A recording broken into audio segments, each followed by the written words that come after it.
Hello and welcome to this week's Confident Club Cuppa. Hiya, Steve. Hey up, curls and everybody. E up. We are in Yorkshire, you know.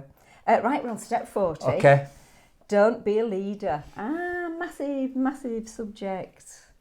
Where do we start? You've got a lovely definition. Well, before I give you my favourite definition of leadership, I wonder how many leaders are watching this. I like to think everybody's a leader. And I'm going to say everybody, right? Yeah. So that we'll talk about that maybe in a minute, because I think leadership is more than a job title. I think when you go on Amazon to get my book, if you put Excuse me, this one. Yeah, if you put in leadership, do you think a lot of books come up, Karen? Yeah, there's loads, right? And there's loads of different definitions. You have some. Please post your favourite definition on this. But my favourite one, because it's one I think people don't think about that much, is the transference of emotion. Yes. The transference of emotion, because I think that's a big part of leadership. So I've said this quite a few times in the past, I'll say again in the future because I think it's so relevant. It's like a good question to ask yourself is, are you the sort of person, and I mean everyone out there, who people are really, really happy to see? Or are you the sort of person they're happy to see the back of? That's what I mean by it. Yeah. So if we apply that to leadership, if your actual name badge does say leader, then you set the mood. You do, and it's all about state. I hear you put loads of things about what, in your opinion, what is a good definition. So I won't do them all, but I've got a couple here that are my favourite. And this, I think, applies to life, like you're saying, it's not just about work. A true leader do what they say they will do. I hate it when somebody says they'll do something, and I'm like, oh, okay, I'm not doing it now, something's come up. If you're going to do it, if you say you're going to do it, blooming do it. And then my favourite bit as well on here, I get really emotional about this, about transfer of emotion. They're capable of making a difference in the lives of others and liberating the leader in everyone. So when I was an accountant in practice, we used to recruit people at 18, and they were quite often, not always, but often gibbering wrecks. Yeah. And it takes a long time to train. It can take up to 7 years. So when they're 25, which is a long time down the line, on that day when they got their exams results, I would go in with a bottle of champagne. I used to call it my champagne moment, because for me that's what had happened. I felt like I'd liberated them. They'd done it they obviously worked themselves, they'd done it themselves, but I got really emotional about it because I'd seen them go from this really young person to a qualified chartered accountant full of confidence. My first proper boss was a guy called the lovely Clive Rand, and I was a wet behind the ears junior copywriter. And when I had my first after I'd been working there 6 months, like trial period, and I had my first proper meeting with him about how's it going, and here's a bit of a pay rise and all the rest of it. You know, we're giving you a contract year for good.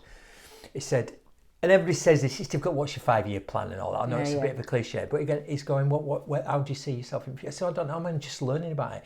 He said, well, my goal for you would be for you to have my job. And I'm going, what? Yeah. That's brilliant. And I'm going, but you're creative director? He went, yeah. And I went, because I was like numbnuts, but what will you do? He said, something else. Executive creative, I don't know. He said, so what you need to ask yourself, Steve, is what would you need to be able to do to have my job? What a brilliant question. Not only that, back to that, do what they say they do, but also being accountable for their team's performance, right? Yeah. And you see this in football a lot, and the great managers do this, right?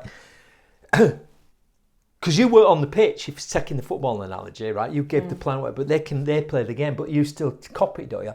And the times when we made a total, absolute cock up at work, and Clive would go, my fault. Would he? Yeah. He was on one time, I remember. I do know Clive, but one time he was on holiday when we had some massive cock up on some work that was due by this time and we didn't do it. And he went and saw a client and went, completely my fault. Good man. Because he was creative director. So in a sense it was, but it could quite easily have gone, well, I was on holiday, not to do with them, right? So Steve did become a creative director. Hurrah, well done. And it's probably, and I probably even had that thought, right? Yeah. And I bet those young women who are probably quite mature now, Kelly, bet they remember that bottle of champagne. Yeah, I hope so. I'm sure they will, right? Yeah. It's a massive topic, but I think the other thing would be to say, whatever age you are, whatever your position is, I think if you have that leadership mindset, because parents are leaders, aren't there? So there's a lot of parents watching this, listening to this. But even if you're single on your own, I think there's leadership traits that you can display, you know. So in a situation, do you step in or do you step back? Yeah. when something's happening, right? Yeah. Whether that's out somewhere, you know, socially, whatever. What do you do? How do you take the lead? Asda, who were a big client back in the day, they were very big on the whole concept of servant leadership. So they said it's not about charismatic leaders like the guy who's just bought Twitter and all that, yeah. right? Yeah. All these people, it's all about me, right?